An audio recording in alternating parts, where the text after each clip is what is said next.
Hello guys, good morning. आपकी last दो paper है इंटरनेशनल अकाउंटिंग ऐसे राइटिंग एंड मैनेजमेंट अकाउंटिंग ऐसे राइटिंग। जी हाँ, आप बिल्कुल भी फ्रेंड्स कंफ्यूज मत होना। जो आपकी 11 और 12 अप्रैल को एग्ज़ाम है ना, वो दोनों ही प्रैक्टिकल है। Management accounting practical and international accounting practical. And last जो दो पेपर है 13 और 14 को छुट्टी है।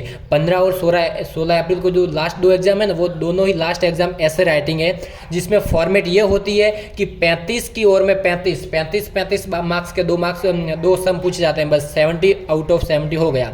उसमें कोई भी एमसीक्यू नहीं आता है, ना ही कुछ छोटे शॉर्ट क्वेश्चन आते हैं। ओनली फॉर टू ऐसे आते हैं, बड़े बड़े टू क्वेश्चंस आते हैं। ऐसे का मीनिंग यही होता है कि दो बड़े बड़े क्वेश्चन 35 की ओर में 35 की ओर में 35। कभी कभार ऐसा पूछते हैं कि 35 की ओर में 25 एंड 10, क्योंकि 25 + 10 = 35। लेकिन मोस्ट ऑफ ऐसा ही एग्जाम में आता है कि 35 की ओर में 35। ठीक है, तो आज हम आपको आईएमपी देंगे इंटरनेशनल अकाउंटिंग ऐसे राइटिंग में। ध्यान से सुनिए, ऐसे राइटिंग के लिए मैं दे रहा हूँ, जिसमें टोटल 4 यूनिट है। आपको ऐसे के लिए भी इसमें से ही रेडी करना है। टोटल 4 यूनिट दिए गए, जिसमें यूनिट नंबर 1 की ओर में 2 एंड 3 की ओर में 4 इस तरह से पूछा जाता है। तो मैं आपको सिर्फ 2 का सॉल्यूशन दूंगा, 2 की आईएमपी दूंगा। आपको उसके अलावा बाहर का कुछ भी नहीं करना है। Unit number 1 and unit number 4 इन दोनों की ही आईएमपी मैं दूंगा। क्यों पता है? क्योंकि ये आपको बहुत काम आएगा। कैसे? तो देखो, unit number 1 and unit number 4 ये दोनों आपके प्रैक्टिकल में भी काम आएंगे एंड ऐसे में भी काम आएंगे, क्योंकि जो प्रैक्टिकल सब्जेक्ट है उसमें यूनिट नंबर 1 टोटल थियरी है एंड यूनिट नंबर 4 ये भी टोटल थियरी है। यूनिट नंबर 2 एंड 3 ये दोनों प्रैक्टिकल है टोटल। मैं बात कर रहा हूँ प्रैक्टिकल की। ठीक है, जब प्रैक्टिकल की बात होती है तब यूनिट नंबर 1 और 4 ये दोनों थियरिकल है और ये दोनों प्रैक्टिकल है। लेकिन जब ऐसे की बात होती है तो सब कुछ थियरिकल है। तो आपको क्या करना है? ये दोनों ही करना है। क्यों? अगर आप ये और ये कर लोगे तो ये आपका प्रैक्टिकल के लिए भी काम आ जाएगा एंड थियरी के लिए भी काम आ जाएगा। ठीक है, क्योंकि प्रैक्टिकल में ये दोनों है। तो फर्स्ट यूनिट नंबर 1 इसमें मैं आपको देना चाहूँगा। तो देखिए, यूनिट नंबर 1 में आ जाइए। यूनिट नंबर 1 में जो आपको लिखा है ना, ये कैरेक्टरिस्टिक्स ऑफ इंटरनेशनल अकाउंटिंग, ये मोस्ट आईएमपी है। Then importance of international accounting, ये भी मोस्ट आईएमपी है। एंड लास्ट वन इज ये difference between domestic accounting and international accounting. ये तीनों के तीनों क्वेश्चन मोस्ट आईएमपी। इसमें से कोई भी एक तो 101% होगा ही इंटरनेशनल अकाउंटिंग ऐसे राइटिंग में। तो ये हो गया आपका यूनिट नंबर 1 और इसकी ओर में आएगा यूनिट नंबर 2, जो आपको स्किप करना नहीं करना है, क्योंकि इसमें से आपको प्रैक्टिकल सम ही करना है अकाउंटिंग के लिए। ऐसे के लिए ये नहीं करना है। और इसमें यूनिट इसकी ओर में ये आएगा, तो ये भी आपको नहीं करना है। डायरेक्ट यहाँ पे आ जाइए यूनिट नंबर 4 में। यूनिट नंबर 4 में क्या आ सकता है? यूनिट नंबर 4 इसमें आपको ये मोस्ट आईएमपी क्वेश्चन है। एक तो ये approach to transfer price most IMP, then objectives of transfer price most IMP, then arms length principle ये मोस्ट आईएमपी है। बस आई थिंक बस इतना, बस बहुत हो गया, बस हो गया कंप्लीट। सिर्फ इतना आपको करना है यूनिट नंबर 4 में। बहुत ही कम से कम आईएमपी मैंने दी है, ज़्यादा से ज़्यादा 4 से 5 सवाल ही मैंने आपको दिए करने के लिए ऐसे राइटिंग के लिए। ये आपका होगा इंटरनेशनल अकाउंटिंग हो गया। बस इतना ही करना है, इसके अलावा आपको कुछ भी नहीं करना है। इसमें कोई एमसीक्यू भी नहीं आते, कुछ भी नहीं आता। ओनली फॉर 35 मार्क्स के 2 थियोरिकल सब्जेक्ट आते हैं। 2 क्वेश्चन आएंगे, 4 क्वेश्चन आएंगे। उसमें आपको कोई भी 2 अटेम्प्ट करने हैं। फर्स्ट की ओर में सेकंड, थर्ड की ओर में फोर्थ। तो आपको फर्स्ट एंड फोर्थ ये दोनों करने हैं, सेकंड एंड थर्ड नहीं करने हैं। ठीक है, ये आपको मैंने आईएमपी दे दी। अब बात करते हैं मैनेजमेंट अकाउंट की। इसमें भी सेम टू सेम फॉर्मेट रहेगा। यूनिट नंबर 1 की ओर में 2, 3 की ओर में 4। तो इसमें भी आपको वही करना है, ये करना है और ये करना है। ये दोनों नहीं करोगे तब भी चलेगा। क्यों? क्योंकि देखो ये बहुत ईजी है और ये भी बहुत ईजी है। और ट्रांसफर प्राइस मैनेजमेंट अकाउंटिंग में भी है और इंटरनेशनल अकाउंटिंग में भी ट्रांसफर प्राइस है।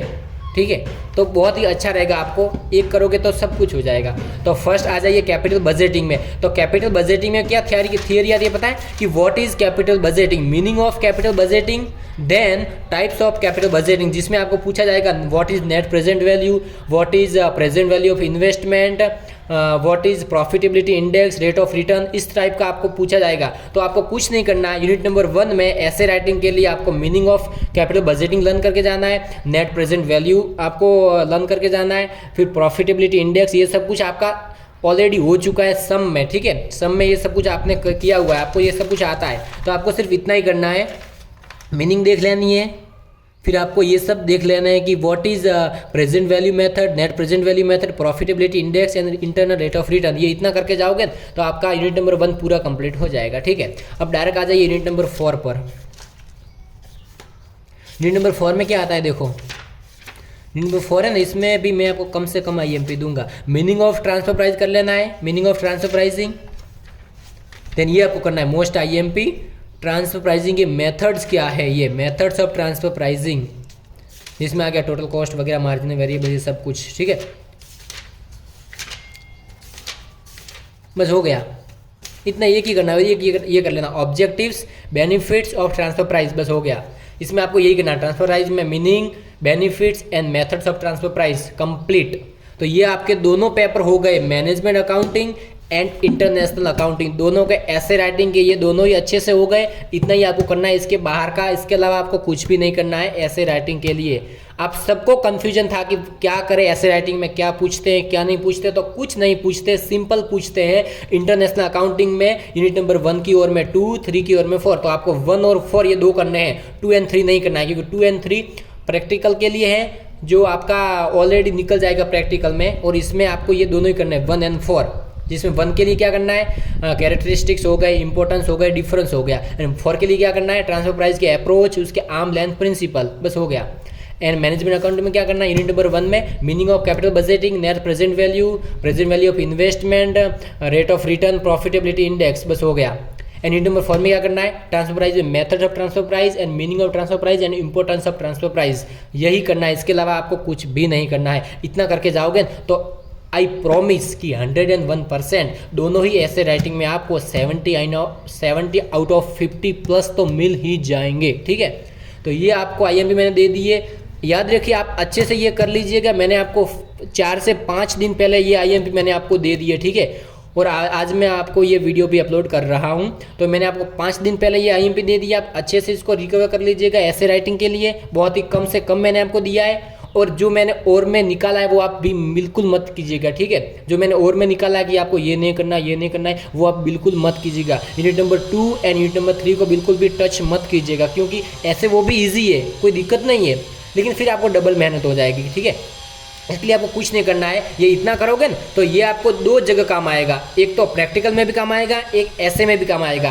प्रैक्टिकल में भी ये थियरी पूछते हैं और ऐसे में भी ये थियरी के रूप में पूछते हैं। फ़र्क इतना है कि प्रैक्टिकल में 14 मार्क्स में आता है तो आपको बहुत ही कम लिखना है, एंड ऐसे राइटिंग में आपको 35 मार्क्स के लिए आता है तो आपको बहुत ही ज़्यादा लिखना है, डीप में लिखना है। ठीक है, बस यही फ़र्क है और कुछ नहीं है। ठीक है, तो तब तक के लिए आगे मिलते हैं। कुछ और आपको अगर प्रॉब्लम हो तो आप प्लीज़ कमेंट्स कर दीजिए, लाइक कर दीजिए एंड सब्सक्राइब कर दीजिए मेरे चैनल को। अगर आगे कोई भी आपको प्रॉब्लम होती है, दिक्कत होती है, तो प्लीज़ आप कमेंट्स कीजिए, मैं ऑन द स्पॉट आपके लिए वीडियो बना दूंगा। ठीक है, थैंक यू।